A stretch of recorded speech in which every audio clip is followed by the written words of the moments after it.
আসসালামু আলাইকুম, আমি আরিয়ান বলছি। সকলকে স্বাগত জানাচ্ছি আরিয়ান ব্লগে। আজকে আমি রান্না করেছি চড়ুই ভাতি।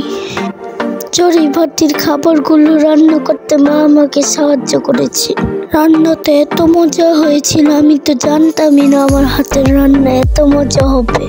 তো চলুন দেখে আসি আজকে সারাদিন কিভাবে রান্না বান্না করলাম। এখানে আমি লেডিস ফিঙ্গার নাইফ দিয়ে খাচ্ছিলাম ভাজি করার জন্য।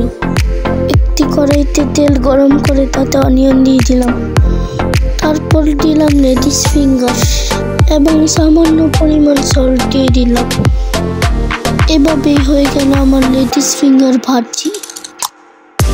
তারপর আমি এখানে চিকেন মাখাবো। চিকেন রান্নাটাও খুব সুন্দর হয়েছিল। যাই হোক, আমার ভিডিওটি যদি ভালো লেগে থাকে লাইক, কমেন্ট আর শেয়ার করবেন, আর অবশ্যই সাবস্ক্রাইব করবেন। সকলকে ধন্যবাদ।